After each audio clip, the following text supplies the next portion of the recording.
That's going to be the case for a lot of two-flats in the Chicago area. So if that is the case, why would you even bother buying a two-flat? The one thing I love about Chicago real estate is that there are a ton of multifamily properties to choose from. It doesn't matter what part of the city you're looking in, from the north side to the south side to the east side to the west side, there are plenty of 2 to 4 unit properties to choose from. But with so many choices, how can you decide which property is the right one for you? How can you tell if a property is a good deal or not?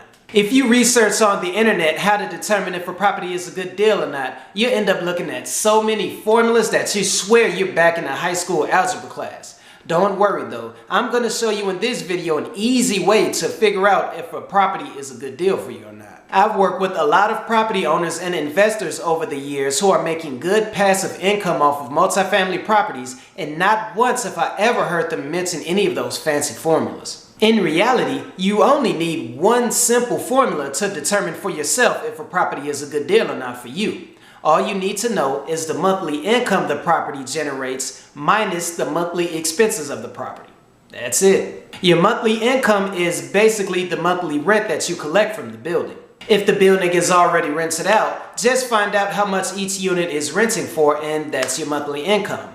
If the building is vacant, what you would need to do is research online what similar properties such as that one are renting out for. Now, your monthly expenses can get tricky, but it really only includes a few things. The biggest part is going to be your mortgage, which also will have your insurance and your property taxes wrapped up into it. Up next, you'll have any utility expenses that you're responsible for, such as the water and the garbage bill. Last but not least, you'll want to make sure you're setting aside a little bit of money each month for any unwanted repair expenses that might come along. If you want me to go more in depth about how to estimate monthly expenses for buying a property, feel free to leave a comment below and let me know, and I'll make sure to come out with a video on it in the future. Once you know what the monthly income for the building is and what your monthly expenses are, if you're comfortable with that number, then it's a good deal for you. By all means, go after that property. At the end of the day, there really is no set number or no set way to determine if a building is a good fit for you or not, because real estate is so unique and people's circumstances are unique as well. So you really have to determine what works for you. What might work for you might not work for others, and vice versa. So it's really about finding a building that you're comfortable with. Now that you know more about how to determine if a property is a good deal or not, where should you start looking for properties in Chicago? If you're from Chicago, you know that depending on the area, the prices can change greatly. To give you an example, let's take a look at a property that's for sale on the west side and a property that's for sale on the north side. First, let's take a look at this building on the west side of Chicago in the Austin neighborhood. So first, let's look at the rents. So we got a 2-bedroom that's pulling $900 a month and a 3-bedroom that's pulling $1,100 a month in rental income. So total, this building is pulling $2,000 a month. Now, I can tell you just from being familiar with the area that these rents are lower than the market average, so just kind of keep that in mind. But let's kind of take a look at the pictures to see how it looks on the inside, see what the condition is. All right, the condition looks pretty good. It's not brand new, updated, but you know, it looks move-in ready. Everything looks pretty clean and decent shape. Looks like everything's working. All right, now let's see how much a mortgage would be if we were to buy this property. So the listing price is basically $375,000. So let's go to our mortgage calculator and we'll put in $375,000. Now your down payment, you'll probably be using an FHA loan, so that's 3.5% down payment. Your interest rate is around 6.95%. And let's see what the property taxes are. They are $2,900, so let's just put $3,000. And that'll be our total monthly payment, will be $3,050. So remember, this building is pulling about $2,000, so you got about $1,000 difference between your monthly mortgage and the amount of rental income you're pulling from this building. Now let's take a look at this building on the north side in the Irving Park neighborhood. So we see this one's for sale for $520,000. Now let's look at their rental income. So we've got a 2-bedroom pulling $1,450 and a 3-bedroom getting $1,300. Now I can already tell you that the 3-bedroom is going for below the market average because the 3-bedroom shouldn't pull less rent than the 2-bedroom. So total, this building is pulling $27.50 in rental income per month. So let's see what the pictures look like. And once again, I mean, the apartment looks clean, but it's, nothing fancy. It isn't recently updated, but it looks like everything works and is functional and just move in ready. So, nothing special. So let's see what the mortgage would be for a property like this. So we're paying the $520. So let's put $520 in there. Now, at that price range, you won't be able to use an FHA loan, so we'll just put 5% since you'll be going conventional, so you'll probably need to put down at least 5%. And the interest rate, we'll leave that the same. Let's check to see what the property taxes are, and they are $8,600.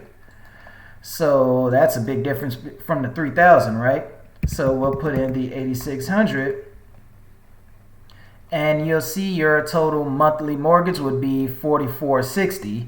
So that's a big difference from the $2,750 that this building is generating in monthly income. So that's just a quick example of how different the cost for a building can be depending on the location. When looking at these two properties, I bet you noticed something that I noticed as well. I noticed that even with the cheaper property on the west side, the rental income from the two units wasn't even enough to cover the mortgage for the property. In fact, if you looked at the numbers, you would see that it's cheaper to just live in one of the units and pay rent versus buying the building, paying the mortgage, and any other expenses that come with it. That's going to be the case for a lot of two flats in the Chicago area. So if that is the case, why would you even bother buying a two flat? The answer to that really depends on your goals and the reason why you're looking to buy property in the first place. If you're just looking for the cheapest option to find somewhere to live, then yes, renting would actually be cheaper monthly than buying the building and paying the mortgage. However, if you're looking to build wealth and save money over time, then by all means, you should think about purchasing a two flat. Now I know you're thinking, how can I actually save money by purchasing the two flat if I'm going to be paying more monthly than just renting a unit in the two flat? The answer to that is equity. Equity is basically the difference between what a property is worth and the amount of money you owe on the property or your mortgage. When you make your mortgage payments each month, a portion of that money goes toward paying down your mortgage. So the more payments you make, the more you're paying off your mortgage, which means the more equity you now have in that building. Think of it sort of like a savings account or a 401k where you're just putting a little bit of money into it each month. I know this might seem like slow money, but trust me, it adds up over time. I remember when I bought my two flat over 10 years ago, I bought it for around $130,000.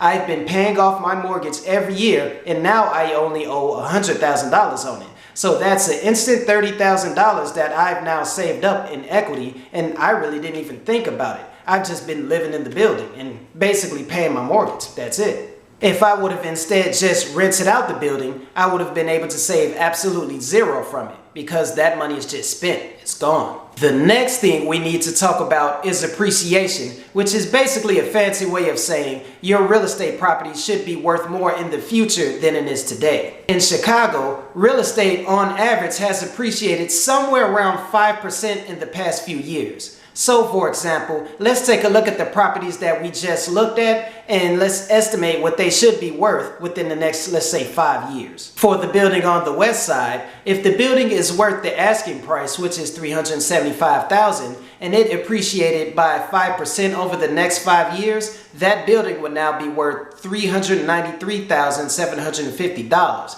That's over an $18,000 increase in that 5 years. Just by owning that building for 5 years, you would have an extra $18,000 in wealth. Now let's take a look at the building on the north side. If that building is worth what the asking price is, which is $520,000, and that building appreciated by 5% over the next 5 years, that building would then be worth $546,000. That's a $26,000 increase just from owning the building. Now, do you see the value in purchasing a two flat? So like I mentioned before, to see whether a property is a good deal or not for you, it really depends on your goals. If you're looking to build wealth over time, then buying a two flat is definitely a good option for you. However, if you're an investor and you're not looking to live in the building and you're looking for strictly cash flow, then the 2-flat may not be a good option for you because the 2 units are not going to be able to generate enough rental income to pay off your expenses. You may want to instead look into a 3 or 4 unit building where the rental income will be able to generate enough money to pay off your monthly expenses and leave you with a little extra cash. So to sum it up, if you want to figure out if a property is a good investment for you in Chicago, simply look at the monthly income that is generating and estimate the monthly expenses. And if that's a number that you're comfortable with, by all means go for it.